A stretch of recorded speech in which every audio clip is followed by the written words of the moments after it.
Friends, बाल मंदिर के इस YouTube चैनल पर आप सबका एक बार फिर से हार्दिक स्वागत है।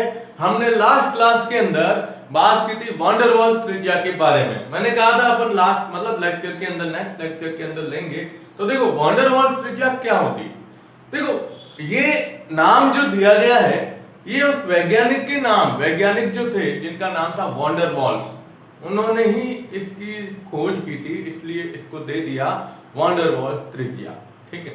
वास्तविकता ये है कि कोई भी गैस होती है तो गैस के अणु जो होते हैं उन अणुओं के बीच में ये वांडरवॉल्स त्रिज्या सबसे ज्यादा पाई जाती है। जैसे हम गैसें भी कौन सी लेते हैं, उत्कृष्ट गैस जो हमने बताया ना आवर्त सारणी के अंदर 18वां वर्ग जो होता है, 18वां वर्ग जो बताया गया जिसमें helium, neon, argon, krypton, xenon, radon, ये जो गैसें होती है इन गैसों के अणु जो होते हैं इनके बीच में ये वांडरवॉल्स बंध पाया जाता है और इसी के कारण उसमें जो अणुओं के बीच की दूरी है, परमाणुओं के बीच की दूरी, उसको अपन वांडरवॉल्स त्रिज्या के नाम से जानते हैं। लेकिन यहाँ हम अभी 10th क्लास के हिसाब से जब पढ़ते हैं तो 10th में जो आपको परिभाषा बताई गई है वो परिभाषा भी अपन लिख देते हैं और साथ में एक सिंपल और परिभाषा, अथवा मैं इसकी एक और परिभाषा बता देता हूँ। ठीक है, तो चलिए पहले हम बात करते हैं 10th के लेवल के हिसाब से। तो 10th के लेवल के हिसाब से परिभाषा ये दी गई है, देखिएगा कि ठोस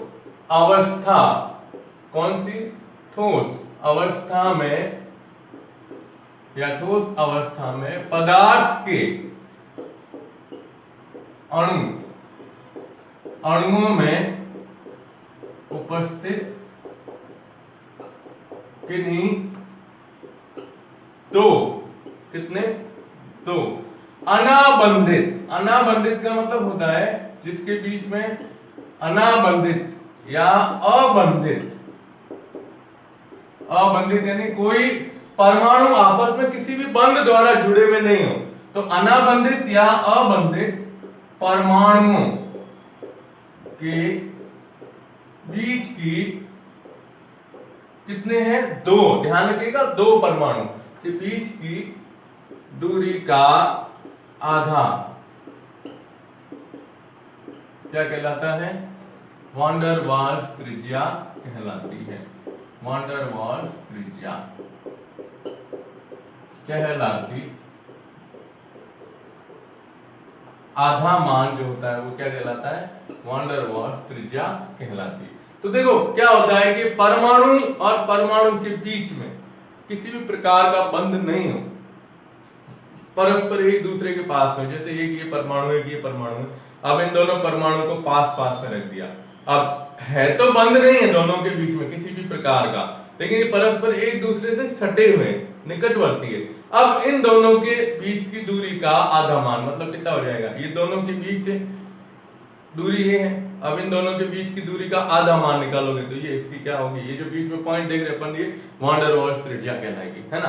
अब एक तो परिभाषा आपको ये ध्यान में रखनी, अगर आपको ये याद नहीं रहती है कि ठोस अवस्था ये है वो है, तो आप जनरली इसमें सीधा बता सकते हो कि दो समान, चलो इसको अलग में ले लेते हैं, दो अथवा दो समान अणुओं के परमाणु जो परस्पर किसी भी, या ये छोड़ो आप और सरल परिभाषा लेता हूं मैं इसकी ये परिभाषा भी अलग है और एक और सरल परिभाषा ले लेते हैं ताकि क्या है अपन को याद रहे। तो दो समान निकटवर्ती अबंधित परमाणुओं, अबंधित परमाणुओं के नाभिकों के बीच की दूरी, नाभिकों के बीच की दूरी का आधा मान, का आधा क्या कहलाता है, वांडरवॉल्स त्रिज्या, वांडरवॉल्स त्रिज्या कहलाती है। अब देखो दोनों में कोई फर्क नहीं है, बस सिंपल सा है कि इसमें अपन ने नाम आगे जोड़ दिया ठोस अवस्था में पदार्थ के अणु, और इसमें कोई भी दो ले सकते हो, कोई भी अणु है उसके दो परमाणु ले सकते हो, उन दो परमाणुओं के नाभिकों के बीच की दूरी का आधा। शर्त क्या होनी चाहिए कि परमाणुओं के बीच में किसी भी प्रकार का बंध उपस्थित नहीं होना चाहिए। क्या कह रहा हूं?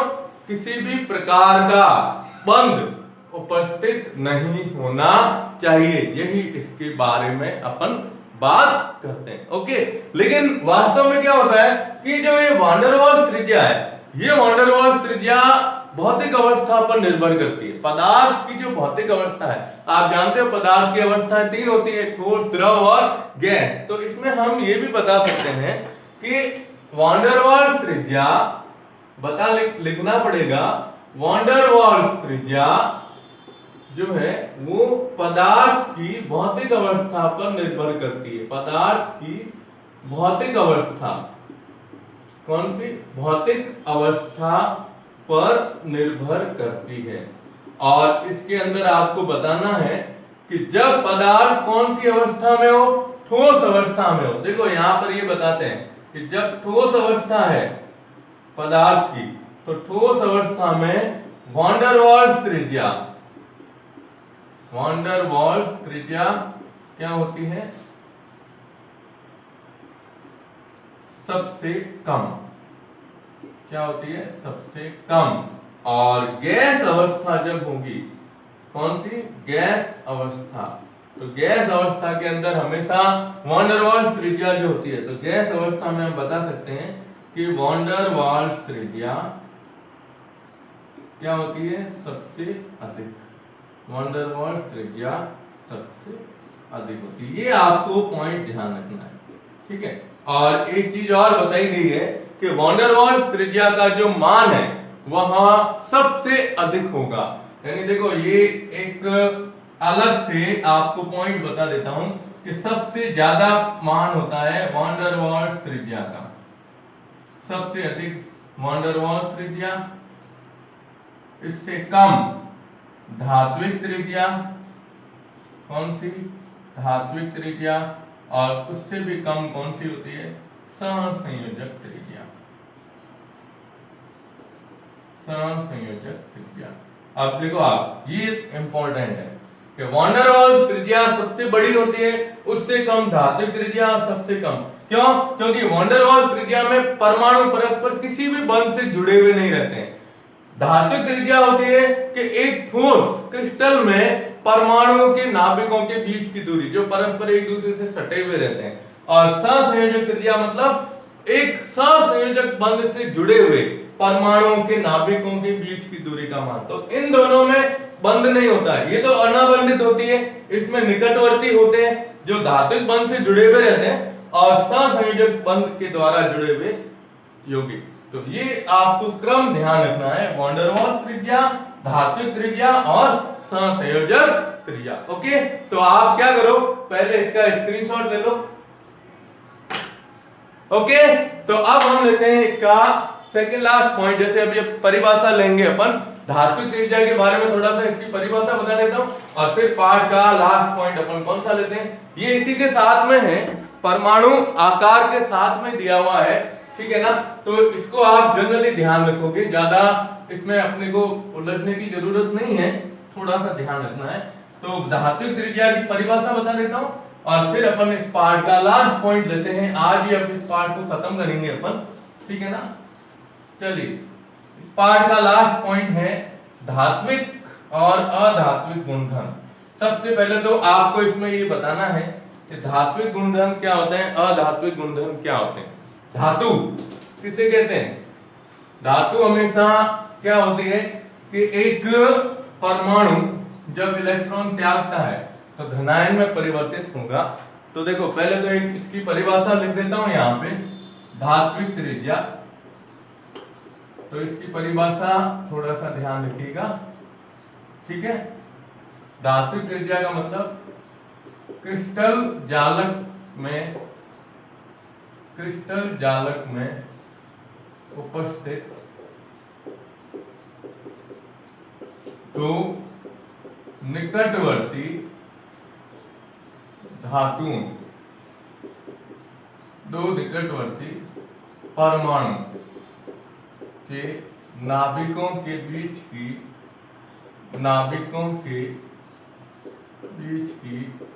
दूरी का आधा मान क्या कहलाता है? धात्विक त्रिज्या कहलाता है। क्या कहलाता है? धात्विक त्रिज्या कहलाता है। ठीक है, ये आपको थोड़ा सा इसकी परिभाषा ध्यान रखनी है। अब हमेशा ठोस अवस्था जो होती है, ठोस अवस्था में यही होता है क्रिस्टल जालक, मतलब आप मानोगे ना, तो ये जैसे एक छोटा सा अपन उदाहरण लें, तो इसमें ये धातु जो होती है, धातु के अंदर ये जालक में यूं जुड़े हुए रहते हैं परमाणु। ये सभी क्या है? कण है, परमाणु है। और ये परमाणु परस्पर एक दूसरे से यूं सटे हुए रहते हैं। ठोस में आप जानते हो ना, ठोस के अंदर परमाणु या कण अपन लेते हैं तो परस्पर एक दूसरे के नजदीक रहते हैं। तो ये दो परमाणु सटे हुए हैं जालक के अंदर, तो इन दो परमाणुओं के नाभिकों के बीच की दूरी का आधा मान क्या कहलाता है? धात्विक त्रिज्या कहलाता है। ठीक है, तो ये थोड़ा सा आप इसके बारे में आपको ध्यान में रखना है। ओके, चलिए अब हम लेते हैं इसके अंदर पार्ट का लास्ट पॉइंट है, वो है धात्विक और अधात्विक गुणधर्म। अधात्विक गुणधर्म, देखो हमने अभी जितने भी गुण पढ़े उसमें एक ही चीज बताई गई है। जैसे पहला आता है धात्विक गुणधर्म। धात्विक गुण, धात्विक गुण का मतलब होता है कि कोई भी परमाणु जब इलेक्ट्रॉन त्यागता है तो किस में परिवर्तित होता है? धनायन। और जब कोई धनायन की बात की जाती है तो धनायन हमेशा क्या होती है? धातुएं होती है। ठीक है, तो हम इसकी परिभाषा ये देंगे कि एक उदासीन परमाणु इलेक्ट्रॉन त्याग कर धनायन में परिवर्तित होता है, धनायन में परिवर्तित होता है और इसे धातु कहा जाता है। क्या कहा जाता है? धातु कहा जाता है। अब धातु ये होती है जो हमेशा किस रूप में रहती है? धनायन के रूप में रहती है। अब सीधी सी बात करें तो वर्ग में ऊपर से नीचे जाएंगे, परमाणु के आकार में क्या होती है? वृद्धि।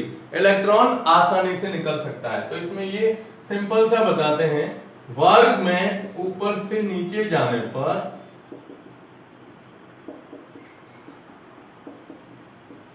परमाणु आकार में वृद्धि होने से, आकार में क्या होती है?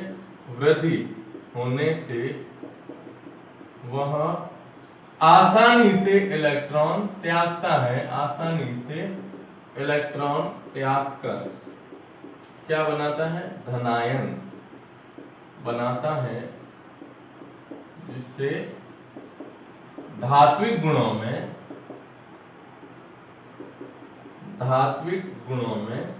क्या होती है?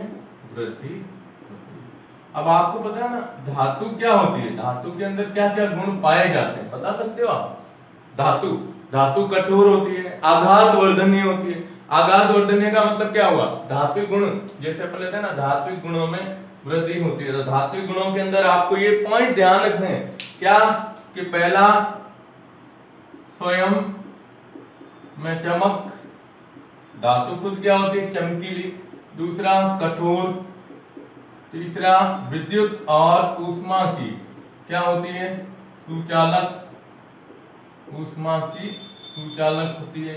और चौथा अगर अपन बताएं आघात वर्धनीय, आघात वर्धनीय का मतलब अभी बता रहा हूं, ठीक है। पांचवा तन्यता, और छठा पॉइंट इसके अंदर हम ले सकते हैं, ये क्या कह सकते हैं? ध्वनि का गुण, ध्वनि का गुण होता है। ठीक है, अब देखो क्या होता है, स्वयं में चमक, धातु हमेशा क्या होती है? चमकीली होती है। दूसरा कठोर होती है, आप जानते हो धातु बहुत कठोर है।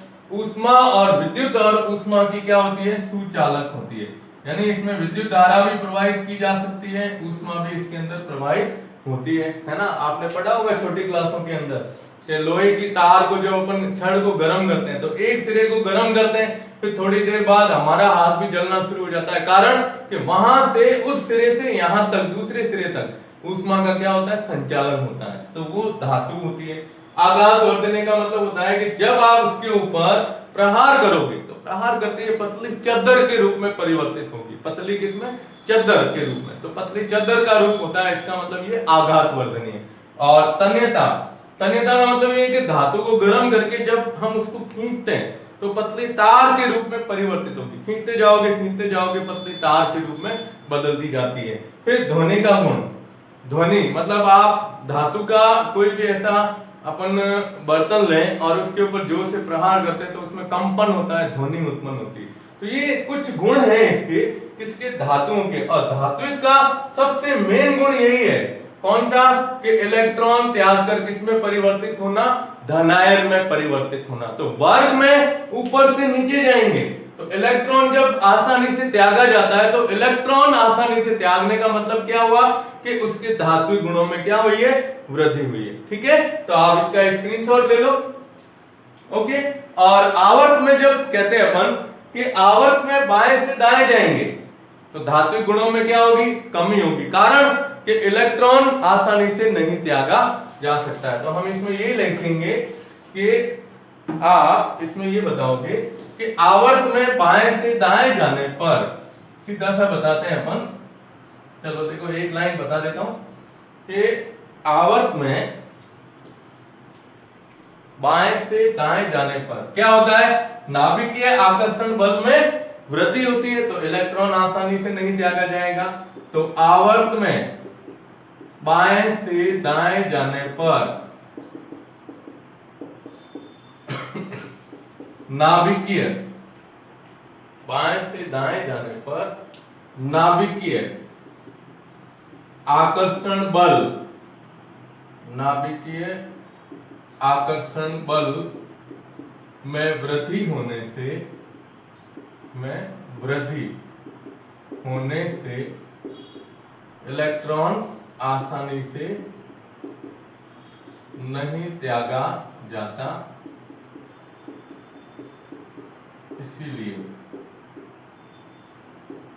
इसीलिए धात्विक गुणों में क्या होगी, कमी होगी, धात्विक गुणों में कमी होगी। ये आपको इसमें ध्यान में रखना है कि कोई भी आवर्त में बाएं से दाएं जाते हैं तो नाभिकीय आकर्षण बल बढ़ेगा, तो नाभिकीय आकर्षण बल बढ़ने से क्या होता है कि इलेक्ट्रॉन आसानी से नहीं त्यागा जाएगा, इसलिए इसके धात्विक गुणों में क्या हो जाती है, कमी हो जाती है। तो अभी अपन ने क्या लिया, धात्विक गुण, एक उदासीन परमाणु इलेक्ट्रॉन त्याग कर धनायन में बदलता है, इसका मतलब क्या हुआ कि इलेक्ट्रॉन त्यागना, धनायन में परिवर्तित होना, तो वो धातुएं होती है ना।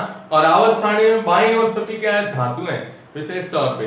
तो आप इसमें ध्यान रखना कि बाएं से दाएं जाना है, धात्विक गुणों में कमी, और वर्ग में ऊपर से नीचे जाएंगे तो धात्विक गुणों में क्या होती है, वृद्धि होती है।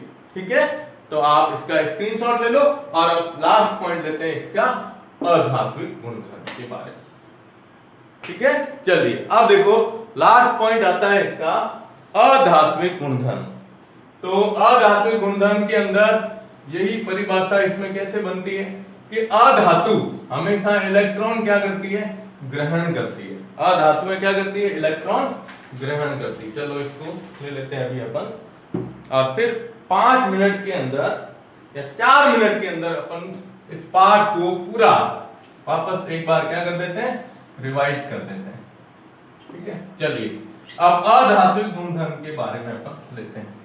तो अधातु वर्ग संख्या 15, 16 और 17 के जो तत्व होते हैं वो अधातुओं के अंतर्गत आते हैं। ठीक है, तो सेकंड पॉइंट आता है अधात्विक गुणधर्म। अधात्विक गुणधर्म, तो क्या बताओगे, सबसे पहले परिभाषा कि एक उदासीन परमाणु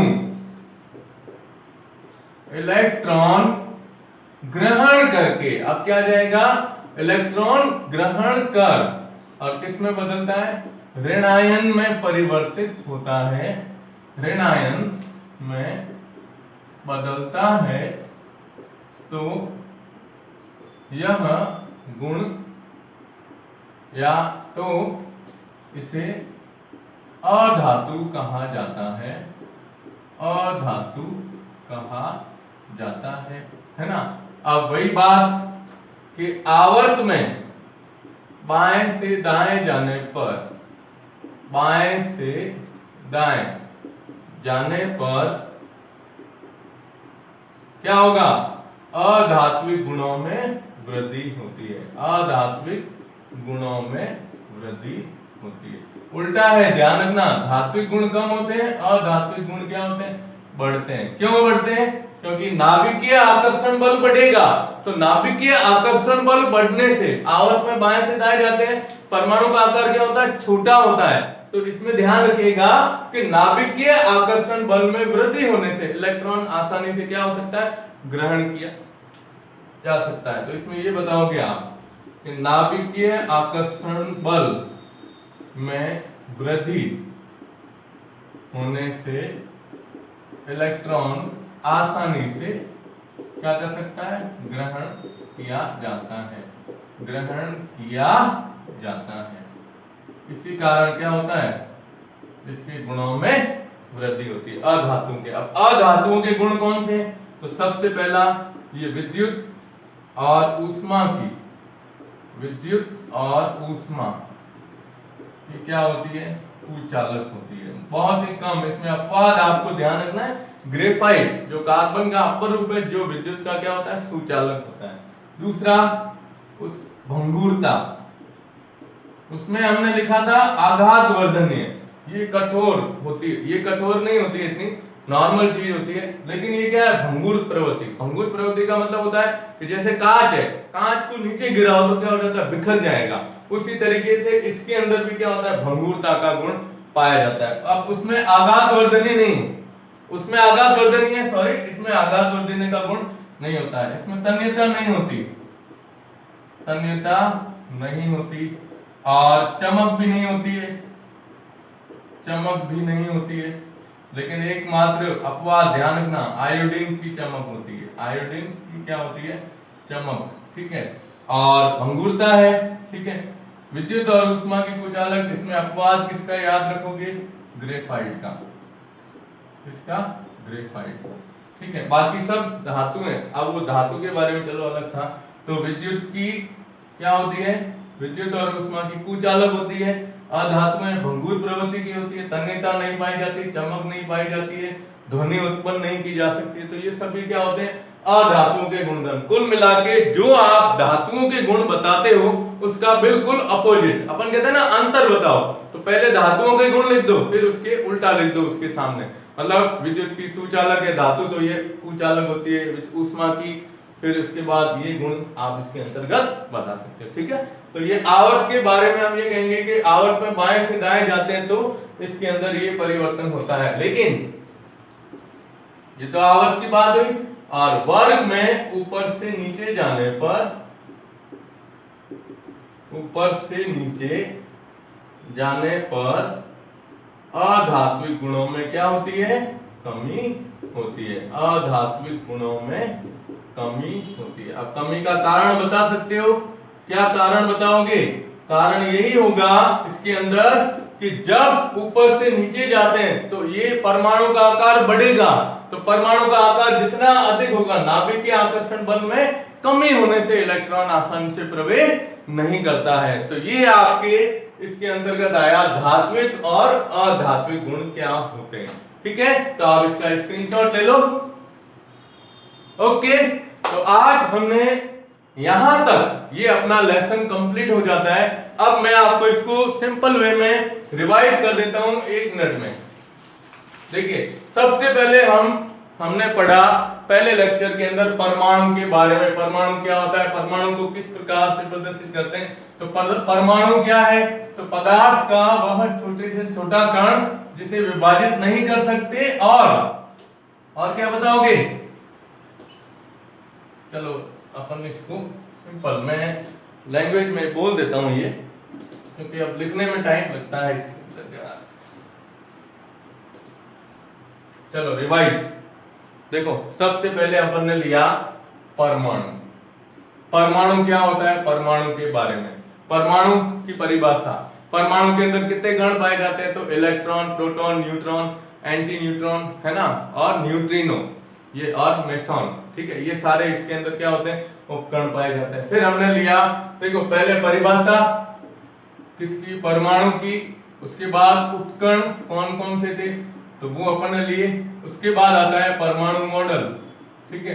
तो परमाणु मॉडल के अंदर अपन ने क्या पढ़ा, सबसे पहला डाल्टन, दूसरा थॉमसन, दो, ओके, और तीसरा हमने लिया रदरफोर्ड, और चौथा किसका था, नील्स बोहर, नील्स बोहर। ये चार परमाणु मॉडल पढ़े हमने, है ना। तो डाल्टन का था पदार्थ का वह छोटे से छोटा कण जिसे विभाजित नहीं कर सकते वह होता है, ठीक है। जे थॉमसन का कौन सा था, प्लम पुडिंग, मिठाई वाला भाग, ठीक है। रदरफोर्ड सोने की पतली पन्नी का प्रयोग उसके द्वारा प्रदर्शित करना।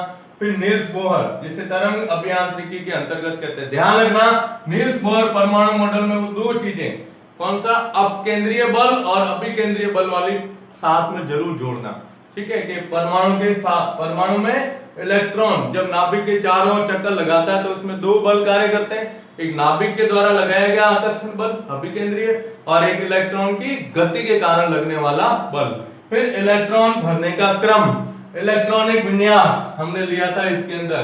तो इलेक्ट्रॉनिक विन्यास के अंदर आपको मैं बता देता हूं, परमाणु क्रमांक, परमाणु क्रमांक संख्या 24, 25, 26 और 29 और 30, ये परमाणु क्रमांक वाले तत्व का इलेक्ट्रॉनिक विन्यास याद रखना है। हालांकि 1 से 30 तक सभी का याद रखोगे, लेकिन विशेष तौर पे ये चीज याद रखनी, ओके। और फिर हमने लिया आवर्त सारणी। तो आवर्त सारणी के अंदर हमने पहले 3 नियम पढ़े थे आवर्त सारणी में, सॉरी 2 वर्गीकरण के नियम। पहला पढ़ा था ये इसका डॉबेराइनर त्रिक नियम, डॉबेराइनर का त्रिक नियम, और फिर इसके अंदर पढ़ा दूसरा हमने न्यूलैंड अष्टक नियम। कौन सा, न्यूलैंड अष्टक नियम। तो डॉबेराइनर ने क्या किया, समान गुणों वाले 3 तत्व लिए, उनको परमाणु भार के व्यवस्थित क्रम में बताया, फिर कहा पहले और तीसरे का औसत जो होगा वो दूसरे के क्या होता है, बराबर। और न्यूलैंड अष्टक नियम में क्या बताया गया कि परमाणुओं को परमाणु भार के बढ़ते क्रम में व्यवस्थित करें, तो पहले और 8वें के गुण एक दूसरे के क्या होते हैं, समान होते हैं, ठीक है। फिर हमने ली आवर्त सारणी। तो आवर्त सारणी के अंदर सबसे पहला मेंडलिफ की आवर्त सारणी, जो किसके ऊपर आधारित थी, मेंडलिफ की आवर्त सारणी थी परमाणु भार पर, और दूसरा आधुनिक आवर्त सारणी जो किसकी थी, आधुनिक आवर्त सारणी जो अपन ने ली थी किसकी, हेनरी मॉजले, जो किसके ऊपर आधारित थी, परमाणु क्रमांक के ऊपर, ठीक है। तो इसमें ध्यान रखना है परमाणु क्रमांक के बढ़ते हुए क्रम में व्यवस्थित किया, इसमें क्या था, परमाणु भार के बढ़ते हुए क्रम में व्यवस्थित किया। फिर हमने आवर्तिकता पढ़ी। तो सबसे पहली परिभाषा परमाणु त्रिज्या की, कि 2 परमाणु के नाभिकों के बीच की दूरी का आधा, या ये कह सकते हो एक परमाणु है नाभिक से बाह्यतम कोश के बीच की दूरी को परमाणु त्रिज्या। फिर आयनिक त्रिज्या के बारे में पढ़ा, धनायन की त्रिज्या हमेशा उसके उदासीन परमाणु से क्या होती है, छोटी होती है, और या ये कह सकते हो धनायन का आकार उदासीन परमाणु से छोटा, लेकिन ऋणायन का आकार उदासीन परमाणु से क्या होता है, बड़ा, क्योंकि ऋणायन है, इलेक्ट्रॉन प्रवेश कराओगे प्रतिकर्षण होगा तो आकार में क्या होती है, वृद्धि होती है। फिर हमने आयनन एंथैल्पी पढ़ी कि एक उदासीन परमाणु को बाह्यतम कोश से, है ना, बाहर निकालने के लिए इलेक्ट्रॉन को बाहर निकालने के लिए जो ऊर्जा की आवश्यकता होती है वो आयनन एंथैल्पी कहलाती है। उसमें भी प्रथम, द्वितीय और तृतीय आयनन एंथैल्पी, ठीक है।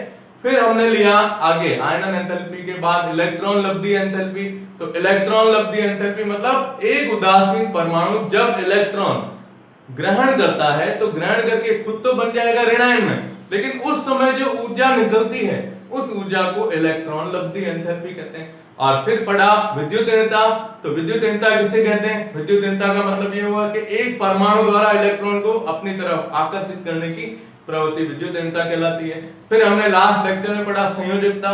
संयोजकता क्या होती है, बाह्यतम कोश में उपस्थित इलेक्ट्रॉन की संख्या, संयोजकता। फिर आप उसमें धनायन ऋणायन बता सकते हो। फिर आज के समय में परिवर्तित ऑक्सीकरण अवस्था के नाम से या परिवर्तित संयोजकता के नाम से जाने जाते हैं कि एक परमाणु एक से अधिक प्रकार की संयोजकताएं दर्शाता है, जिसमें बताया था डी ब्लॉक और एफ ब्लॉक के तत्व, ठीक है। और पी ब्लॉक में बताते हैं बाह्यतम कोष में इलेक्ट्रॉन या 8 में से बाह्यतम कोष के इलेक्ट्रॉन की संख्या को घटाना या जोड़ना, घटाने पर वो उसकी संयोजकता दर्शाई जाती है। और एस ब्लॉक में पहले वर्ग में 1 और दूसरे वर्ग में 2, +1 +2 के रूप में दर्शाते हैं। फिर हमने लिया कौन सी सहसंयोजक त्रिज्या के सहसंयोजक बंध से जुड़े हुए दो परमाणुओं के नाभिकों के बीच की दूरी का आधा मान सहसंयोजक त्रिज्या, और उसके बाद वैन डर वाल्स त्रिज्या, और क्या लिया था अभी अपन ने लास्ट में धात्विक और अधात्विक गुण, जो अभी अपन ने इसके अंदर पढ़े, ठीक है। तो आप पूर्ण रूप से मेहनत कीजिएगा,